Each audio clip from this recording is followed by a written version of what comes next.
যে এই তান্ত্রিক বাবা তাবিজকে অসম্মান করেছে তারই অনেক বড় একটা ক্ষতি হয়েছে। তাই নাকি? যে এই অসম্মান করে তারই ক্ষতি হয়? হ্যাঁ, তান্ত্রিক বাবা দেওয়ার আগে বলেই দিয়েছে যে যার জন্য এই তাবিজটা লিখেছিস সে যদি ঠিকঠাক ভাবে এই তাবিজটাকে কাজে না লাগায় তাহলে সে ভস্ম হয়ে যাবে। সেই জন্যই বলছি এমন কোনো তো কঠিন কাজ নয়, এক গ্লাস জলের ডুবিয়ে খেলে তুমি তাবিজের পানিটা খেয়ে নেবে। খাবো তো বটেই ভাই, আজকেই খাবো রাত্রে। কি করে যে মাগিকে লাগাবার কথাটা বলি, মাগিতে কোনো তাবিজে ডুবানো পানিটাই খায়নি। কি হলো ভাই, কি চিন্তা করছো? চিন্তা আমার তোমাকে নিয়েই হয়েছে জানো তো। তোমার যা রূপ জৈবন আর তোমার যা রূপের ছটা, সেই রূপের ছটা এমএলএ সাহেবকে অন্ধ হয়ে যাওয়া দরকার ছিল। কিন্তু হারামিটা এমন একটা কাজ করলো, সে মেয়ে নামে কলঙ্ক, 3 ফুট হাইট, আর রূপ চেহারা তো কোনো সাইজ বলতে নাই। আর সেই মেয়েটার সাথে যে কি করি ও ল্যাপটা লেপটি জড়াজড়ি করছি তোমাকে থুয়ে, এটাই আমার কাছে ভাববার বিষয়। শোনো ভাই, শোনো, মেয়েদের মনের ভিতরে যে একবার আঘাত দেয় তাকে আমরা মনের ভিতরে আর রাখি না, তাদেরকে বাই করে ওই লদ্দুমার জলে ফেলে দিই। তা আমার স্বামীকে আমি যেদিনকে ওই মেয়েটার কথা শুনেছি সেদিনকেই ওকে আমি মন থেকে মুছে দিয়েছি। ওকে আমি আর এই মনে রাখিনি ভাই। একটা মেয়ের জীবনে তার অমূল্য সম্পদ হচ্ছে তার স্বামী, আর সেই স্বামী যদি অন্য কোনো মেয়ের জাঙ্গিয়া খুলে যদি পুটকিতে চুমু খেতে যায় তাহলে কি জানে সহ্য হয় বলো? পুটকিতে চুমু খেয়েছে, তুমি কি করে দেখলা? এটা আবার দেখা দেখির কি আছে ভাই বলো? সে যদি একটা মেয়েকে ঘরের ভিতরে সায়া শাড়ি ব্লাউজ যদি সমস্ত কিছু খুলে তার সাথে যদি সহবাস করে, সে পুটকিতে কি যেখানে পাবে সেখানেই চুমু খেয়ে নেবে? সে ফাঁকা কুকুর বেটা শুইরে বাচ্চা চুমু খাওয়ার লেগে কোনো কাজ করছে? শালা ঘরে এত সুন্দর বউ থেকে শালা অন্য মেয়ের পুটকিতে চুমু খেয়ে ছি ছি ছি, এটা আমি সহ্য করতে পারছি না ভাবে। আমারও এই জানে আর সহ্য হচ্ছে না ভাই, আমি 2 ধারের 1 ধার করেই ছাড়বো। কিচ্ছু করতে হবে না তোমাকে, তুমি যেমন আছে তেমনই থাকবা। তাও যে বারো চোদা ফাঁকা কুকুর বেটা ওই মেয়েটাকে লিপস্ট নষ্ট করবে তাইলে? তার জন্যই তো তোমাকে তান্ত্রিক বাবার তাবিজ এনে দিয়েছি। শুধু একবার তাবিজটাকে 1 গ্লাস জলে ডুবিয়ে খাও, তারপরে দেখো। আমি যদি এই তাবিজটাকে 1 গ্লাস জলে ডুবিয়ে খাই তাহলে আমার স্বামী কি করে ওই মেয়েটাকে ছাড়বে সেটাই তো আমি বুঝতে পারছি না। দূর ফেদা, মাগিকে বুঝাইতে বুঝাইতে মনে 6 মাস লেগে যাবে। কি গো, কিছু বলছো না যে? আসলে সত্যি কথা বলতে কি জানো তো, তোমার বয়সই হয়ে গেছে, তোমার রূপ যৌবনটাই আছে, কিন্তু তোমার বুদ্ধি হুঁশটা সেরকম কোনো চৌরুষ হয়নি। কেন? তুমি যদি ওই তাবিজটাকে জলে ডুবিয়ে তোমার স্বামীকে খাওয়াইতে চাও, তোমার স্বামীকে সেটা খাবে? কি করে বলবো, না খেতে পারে। আর ও যদি খেয়েও নেয় তাও কোনো কাজ হবে না সেটাতে। ওটা তান্ত্রিক বাবা মন্ত্র তন্ত্র দ্বারা ওটা তোমার লেগে বানিয়েছে, যাতে তুমি খেলে ওর কাজটা হবে। মনে করে যেন খেয়ে নিও, বুঝতে পেরেছো তো? বেশ ঠিক আছে। বেশ ঠিক আছে, তাহলে অনেক কথাই তো হইলো, তাহলে এবার যাও। আবার কোনো খবর থাকলে কিন্তু আমাকে বলবে। তোমার লেগেনি তো সবকিছু, তোমাকে না বললে কাকে বলবো আমি? বেশ ঠিক আছে, তাহলে এখন আমি আসছি। বেশ যাও। ছি, এখনো পর্যন্ত বলতে পারছি না, এমনই আমি হতে হবে। একবার বললেই দেখি যা হয় হয়। পাকান বেগম ভাবি। হ্যাঁ, কিছু বলবে? হ্যাঁ হ্যাঁ, একবার শোনো। কি বলবে বলো। কার জন্য এটা? তোমার জন্য এনেছি, নাও ধরো। আসলে তুমি কি চাও বলো তো? বুঝো না কি চাই? শোনো, আমি তোমাকে একটা কথা স্পষ্টভাবে বলে দিতে চাই। তুমি আমার উপকার করতে এসেছো, তার মানে এই নয় যে আমি তোমাকে ভালোবাসবো। আমার স্বামী আছে, আমার সংসার আছে, আমার সবকিছু আছে, আমি এটা কখনোই কোনোদিনও করতে পারবো না।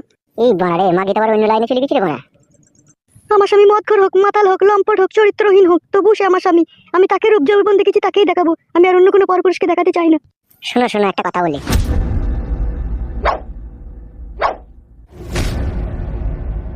তোমাকে আমি গোলাপ ফুলটা দিতে চেয়েছিলাম বলে তুমি কি আমাকে খারাপ ভাবলে? কেন খারাপ ভাবলে তুমি? ঘরে কি আমার বউ নেই? আমি কি বইয়ের কাছে শুই না? আমি কি বইয়ের সায়া শাড়ি ব্লাউজ খুলে বইয়ের পাকানে কি আমি চুমু খাই না? খাই, অবশ্যই খাই। সে আমার ঘরের বউ, আমি তার পাকানে চুমু খেতেই পারি। কিন্তু তুমি কি করে ভাবলে যে তোমার পাকানে আমি চুমু খাবো? তোমার পাকানটাকে ফাঁকা রেখে দিয়ে অন্যজনের পাকানে এমএলএ সাহেব চুমু খেতে, সেটা কিন্তু আমার জানে সহ্য হচ্ছে না। আবার সেই মেয়েটা আমার শাশুড়ি হয়, আরও আমার জানে সহ্য হচ্ছে না। আমি চাইছি ওই পাকান থেকে মুখটাকে সরিয়ে নিয়ে তোমার পাকানে লাগিয়ে দিতে চাইছি।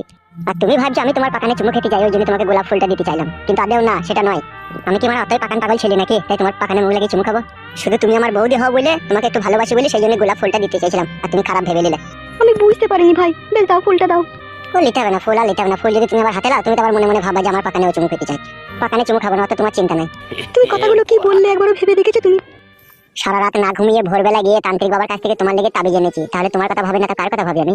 তুমি ভুল বুঝছো।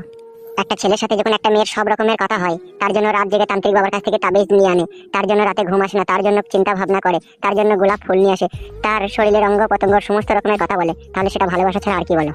তুমি কি আমাকে ভালোবাসো? কি হলো, তুমি কি আমাকে সত্যি করেই ভালোবাসো? হ্যাঁ, একবারে কলজির ভিতর থেকে ভালোবাসো?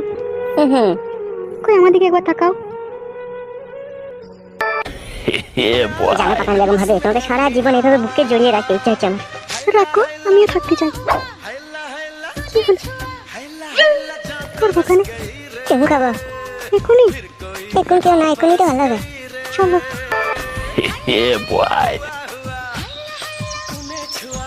কি হলো আমার জান, কি দেখছো মন্দার করে? কি করবো বলো? সব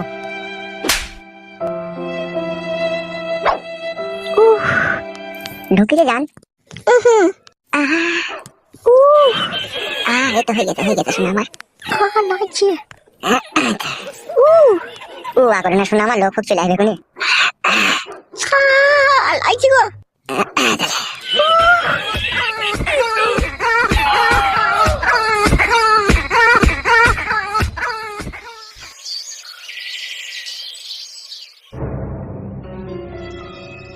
আরজেকর কাণ্ডে উত্তাল গোটা দেশ। দোষীর দৃষ্টান্তমূলক শাস্তি, হাসপাতালে মহিলা ডাক্তারদের নিরাপত্তা সহ একাধিক দাবিতে সরব হয়েছেন ডাক্তাররা। চিকিৎসকদের কর্মবিরতিতে রোগীদের ট্রিটমেন্টে প্রভাব পড়ছে। এই পরিস্থিতিতে ধৃত সিভিক ভলেন্টিয়ার সঞ্জয় রায়ের আরও কুকীর্তি সামনে এসেছে। হাসপাতালে প্রায়ই নাকি রোগীদের ট্রিটমেন্টের জন্য নিয়ে বড় ভাই খবর শুনছো নাকি? তার মধ্যে অনেক মহিলাই তাকে হ্যাঁ রে কালু কই? কালুর বাড়িতে ঝগড়া অশান্তি হয়েছে বড় ভাই। দিতেন কেন? তখন বলবো? তাকে সঞ্জয় হ্যাঁ, বল। উত্তপ্ত করত। এমন একটি ঘটনা হ্যাঁ বল কি হয়েছে? কালুর বাবা বলছে বুকা চুদা তুই বিয়ে শাদী করছিস না শুধু এমএলএর সাথে ঘুরে বেড়াচ্ছিস আর দাদাগিরি করে বেড়াচ্ছিস, এইভাবে জীবন কাটবে হবে তোর? ওই কথা কে বলেছে? কালুর বাবা বলেছে। সে গুদমারানির ভাই বুকাচুদা এতদিন ছেলের পয়সা নিয়ে হারামের পয়সায় বসে বসে খেলিও, দেখুন আবার জ্ঞান দিচ্ছি নাকি? ওর বাবা লটারি টাকা পেয়েছে 1 কোটি টাকা। তাই নাকি? হ্যাঁ এখানে শোন, হ্যাঁ বলো বড় ভাই। বস ওখানে বস। কত টাকা পেয়েছে বলি লটারিটা? 10 এমএ পেয়েছে ফার্স্ট প্রাইজ 1 কোটি টাকা। কি হলো বড় ভাই? শোন একটা কথা। হ্যাঁ বলো। কথা হচ্ছে আমি খুব টেনশনের মধ্যে আছি, না এই সমস্ত কাজটা আমি হ্যান্ডেল করতাম। কি টেনশন তোমার বড় ভাই? আর বলি না বাড়া, এক সুইরের বাচ্চা ভিখারি বেশে রাস্তায় বসেছিল। গুদমারানি ছোড়াটার কি যেন নামটা ভুলে গেলাম, মনে করিস? হ্যাঁ ফালতু ফালতু, তার নাম হচ্ছে ফালতু, বুঝলি তো? ভাই তো সে আবার কবে থেকে এলো? সে আসেনি, আমি তাকে দয়া মায়া করে নিয়েছিলাম। ও দিকে হলো? হইলো আবার কি, চুদির বেটা আমারই খেয়ে আমারই পড়ি আমারই বউকে উল্টো পাল্টা লাগিয়ে আমাকে এই বাড়িতে অশান্তি ঝগড়া লাগিয়ে দিয়েছে। কি উল্টো পাল্টা লাগিয়েছে তোমার বাড়িতে?